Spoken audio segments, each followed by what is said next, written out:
মানুষের নিরাপত্তা দিতে না পারলে কোনো সংস্কারই কাজে আসবে না। মেয়র হতে না পেরে দখলকৃত টিভি দিয়ে প্রোপাগান্ডা ছড়াচ্ছেন ইশরাক, বলছেন উপদেষ্টা আসিফ। এবং সর্বশেষ জানাবো, তিস্তা বহুমুখী প্রকল্প বাস্তবায়নে প্রস্তুত চীন, বলেছেন চীনা রাষ্ট্রদূত। শুনছিলেন সংবাদ শিরোনাম, এবারে বিস্তারিত। চিকিৎসকদের নীতি নৈতিকতা প্রশ্নবিদ্ধ, ওষুধ কোম্পানির উপঢৌকনে সর্বনাশ হচ্ছে রোগীর। চিকিৎসকদের প্রতিযোগিতা করে উপঢৌকন দিচ্ছে ওষুধ কোম্পানিগুলো।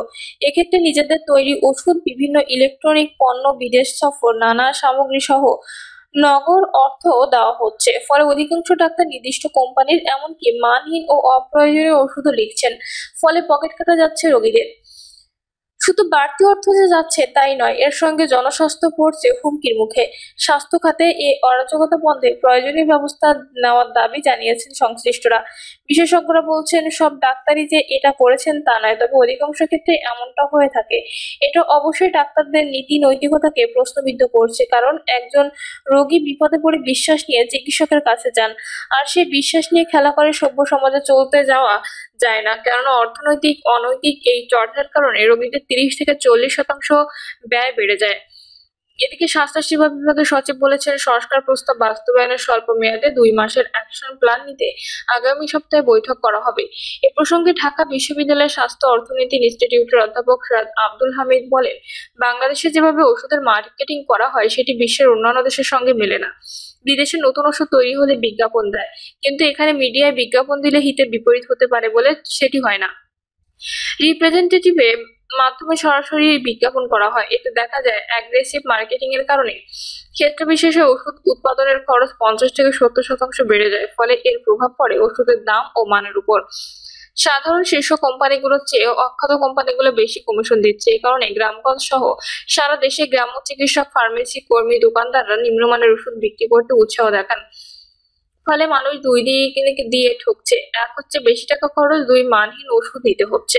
তিনি আরো বলেন, বর্তমানে মানুষ প্রয়োজনের বেশি ওষুধ সেবন করছেন, কেননা আমাদের দেশে কি পরিমাণ ওষুধের প্রয়োজন এবং উৎপাদন কি পরিমাণ হচ্ছে সেটির হিসাব সরকারের কাছে নেই। ফলে উৎপাদিত ওষুধ নিয়ে কোম্পানিগুলো অ্যাগ্রেসিভ মার্কেটিং করে থাকে। এ ধরনের মার্কেটিং অবশ্যই বন্ধ করতে হবে। রাজধানীর বিভিন্ন হাসপাতালে খোঁজ নিয়ে জানা যায়, ওষুধ কোম্পানির মেডিকেল প্রমোশন অফিসাররা দায়িত্বরত ডাক্তারদের নানা কৌশলে খামের ভেতরে করে দিচ্ছেন তার প্রাপ্য কমিশন। আবার কেউ দিচ্ছেন দামি মোবাইল ফোন, কেউ বা দিচ্ছেন দামি উপহার।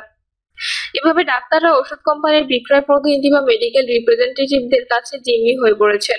উপহারের মধ্যে রয়েছে বিদেশে যাওয়ার যাবতীয় খরচ, ঘরের furniture, AC, fridge, television, laptop, দেশের বিভিন্ন দর্শনীয় স্থানে সেমিনারের নামে ট্যুরের ব্যবস্থা সহ বিভিন্ন জিনিস।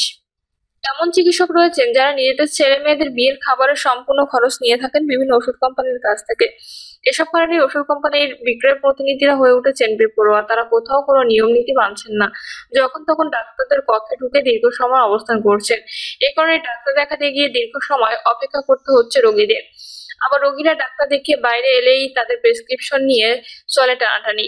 এমন চিত্র বঙ্গবন্ধু শেখ মুজিব মেডিকেল কলেজ হাসপাতাল, ঢাকা মেডিকেল কলেজ হাসপাতাল, মিডফোর্ড হাসপাতাল, জাতীয় বক্ষব্যাধি হাসপাতাল, ঢাকা শিশু হাসপাতাল, শহীদ সোহরাওয়ার্দী হাসপাতাল সহ দেশের প্রায় সব সরকারি বেসরকারি হাসপাতালের।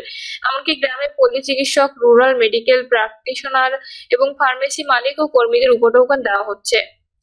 কারণ দেশের ফার্মেসিগুলো থেকেও প্রেসক্রিপশন ছাড়া অনেক মানুষ রোগের উপসর্গ বলে ওষুধ নিয়ে থাকেন।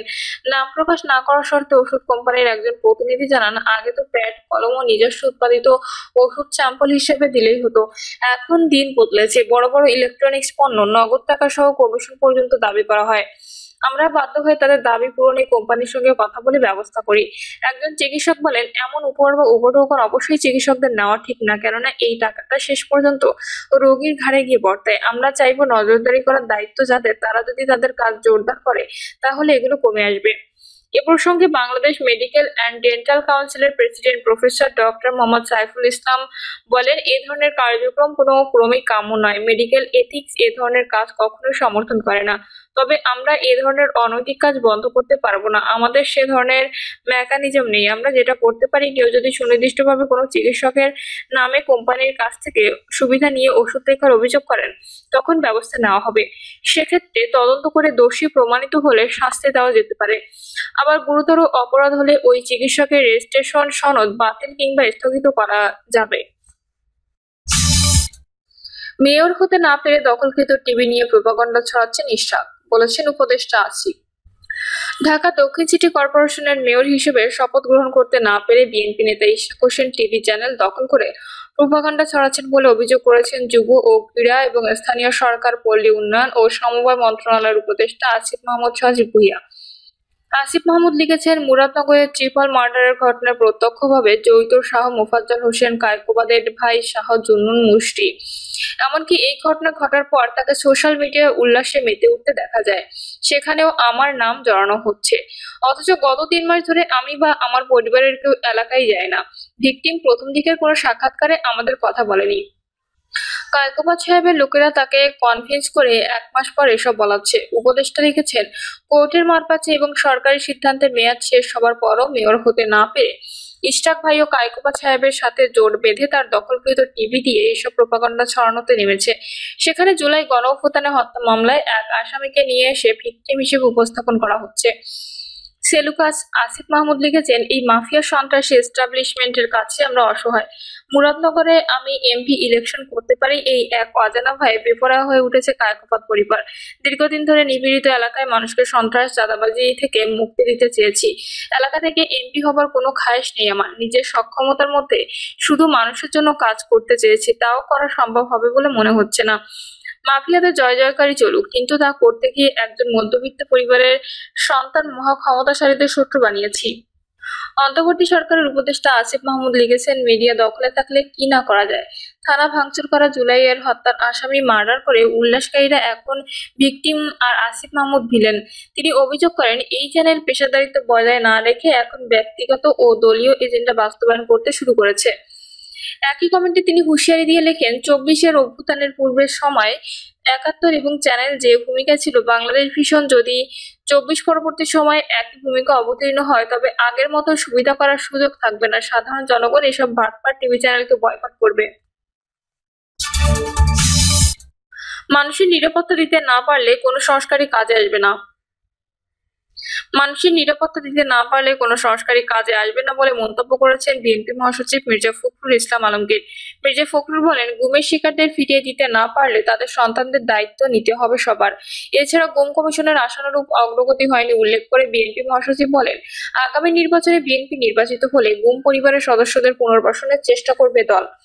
বনানী কামাল আতাতুর্ক মাঠে জুলাই গণঅভ্যুত্থান নিয়ে মাসব্যাপী কর্মসূচি অংশ হিসেবে আমরা বিএনপি পরিবার ও মায়ের ডাক এর যৌথভাবে আয়োজিত গণতান্ত্রিক পদযাত্রার শিশুর উদ্বোধন অনুষ্ঠানে যোগ বিএনপি মহাসচিবের। তলিয়ে গেছে চট্টগ্রাম নগরের নিম্নাঞ্চল। চট্টগ্রামে 64 মিলিমিটার বৃষ্টিতে নগরীর বেশ কয়েকটি নিম্নাঞ্চল তলিয়ে গেছে।